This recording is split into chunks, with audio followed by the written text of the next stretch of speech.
Haleluya. Bwana apewe sifa. Amani ya Kristo na ishi pamoja nanyi, na Kristo awe pamoja nanyi, na adumishe hiyo amani kwenu na ieneze katika nchi na dunia yote, kwa sababu yeye ni Mungu apendaye amani kwa watu wote. Maandiko ya Mungu leo yanaenda kuzungumza na sisi kuhusu Mungu akiondoa vita na akiondoa mambo yote yanayokupinga, wanyama wote ambapo wanaofanya vita na wewe, Mungu akija kuwanyamazisha na kuwaweka neno kuwa na amani na wewe. Hebu na tusome maandiko inasema nini? Naye atafanya hukumu katika mataifa mengi, atawakemea watu wa kabila nyingi, na watafua panga zao ziwe majembe na mikuki yao iwe miundu. Taifa halitainua upanga juu ya taifa lingine, wala hawatajifundisha vita tena kamwe. Kama vile nimekuambia kwamba Mungu anakuja kula agano la amani na taifa ambalo lililokuwa linakuinulia vita. Maandiko ya Mungu yametufahamisha ya kwamba hakika Mungu atahukumu mataifa mengi, atafanya hukumu kati ya mataifa mengi. Kuna maybe taifa lililoinua vita kinyume na maisha yako, na ikawa imeinua vita ili ya kwamba tukose kuwa na amani katika maisha ambapo tunaoishi na eneo ambapo tunaoishi, hata kwa kazi zetu taifa. Lakini maandiko ya Mungu imetuambia kwamba Mungu atafanya hukumu kati ya mataifa mengi. Asubuhi jema ni kwa sababu Mungu amekupenda.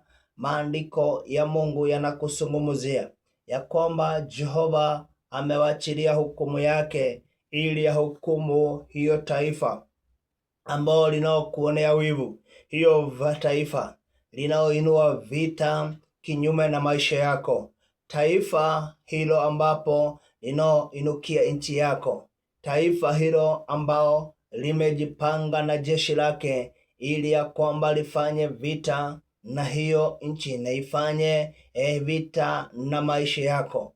Taifa hili nalitafsiri neno hili na namna gani? Huenda ikawa kuna maroho mengi ambapo yanajipanga ili ya kwamba liharibu kazi yako, imejipanga ili ya kwamba iharibu ndoa yako. Hiyo roho ndio ambapo mtume wa Mungu ambao mnabii wa Mungu Isaya aliyefunuliwa, lakini akaona ya kwamba Mungu amewachilia hukumu ili ya hukumu hiyo taifa. Kuna hukumu ambayo inashuka ili ya kwamba mataifa hayo ambapo wanaofanya vita na nyumba yako. Kwanza tuende katika area ya kifamilia. Kuna maroho mengine ambapo hujipanga ili ya kwamba wafanye vita na maisha yako, wafanye vita na ndoa yako, wafanye vita na uzao wako. Lakini ninaelewa ya kwamba hukumu imeshuka kutoka juu mbinguni, naye Mungu atafanya hukumu, akihukumu hiyo taifa. Mpango ambapo wanaopanga hayakufanya vita na ndoa yako haitafaulu, kwa sababu walili Jehova atahukumu hiyo taifa.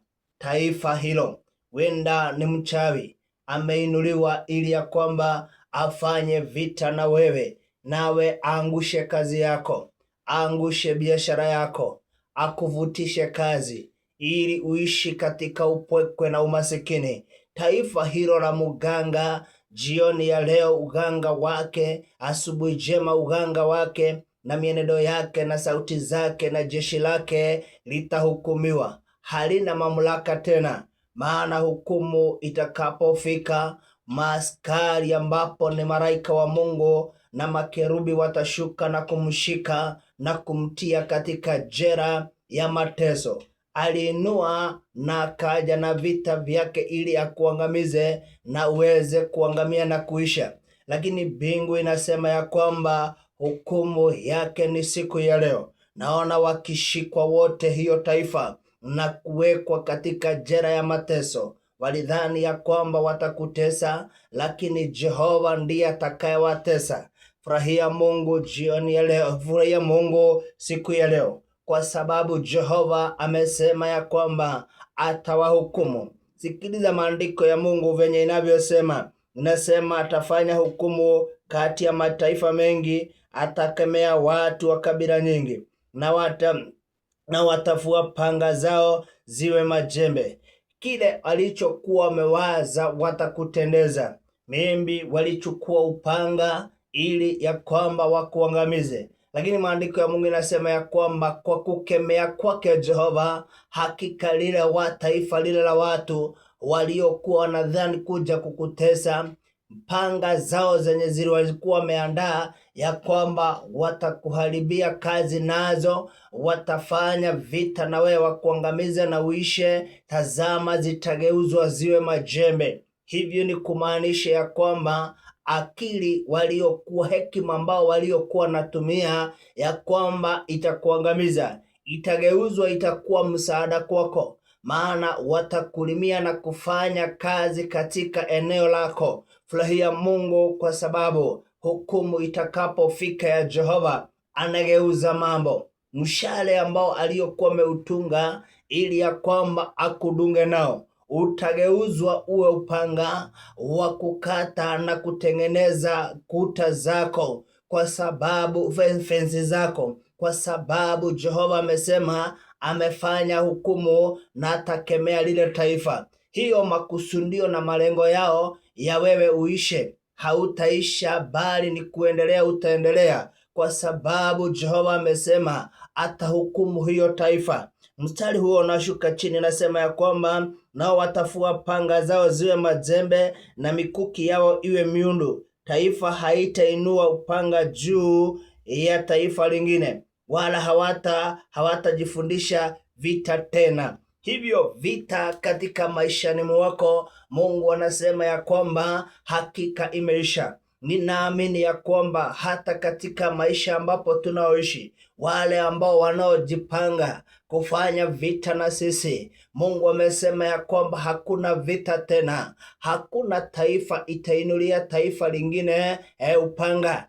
maana Mungu amesema ya kwamba hukumu yenye ambapo ameiwachilia katika maishani mwetu ni ya kwamba hakuna vita tena. Hazama maybe wamejifundisha vita, ni ili ya kwamba wafanye vita na wewe ili uishi, kuwe na mambo ambapo ni ya umasikini, kuwe na jambo ambapo ni judgment ya kusema ya kwamba sisi tutaishi kizazi ambacho kiko na umasikini, maana ya yale ambao waliokusudia kututendea. Lakini maandiko ya Mungu imesema ya kwamba hakika amefanya hukumu na amekemea hao mataifa, hiyo roho chafu ambapo imeinuliwa ili ya kwamba ilete vita katika nchi yetu, imekemewa katika jina la Yesu Kristo. Panga zao zitakuwa miudu yao itakuwa panga ambana itakuwa majembe ya kulima. Hivyo watageuzwa na wataanza kutufanyia kazi, haijalishi wanatoka pande gani na gani. Ukweli ni ya kwamba Mungu ameamua na kusema hakuna vita. Ametangaza amani katika nchi, ametangaza amani katika doa, ametangaza amani katika mahali ambapo unaofanyia kazi. Na ubarikiwe na Mungu unaposoma hilo neno, liko kwenye kitabu cha Isaya 2 pale mstari wake ni wa 4 hadi wa 5. Utasikiliza vile Mungu ambavyo amekuambia na kukumbusha, nikikwambia kwamba wewe unaosema ya kwamba kuna vita, hakuna. Wewe unaosema ya kwamba tutainukiana, hatutainukiana. Upendo na amani itadumu katika ndugu na dada waliye katika nchi hii na waliye ndani ya makanisa. Hakuna makanisa watainukiana, bali upendo Mungu aliyetupa na amani, kwa sababu ni Mungu mwema. Na ubarikiwe unapopokea neno la amani na amani na amani na idumu ndani yenu. Barikiwe.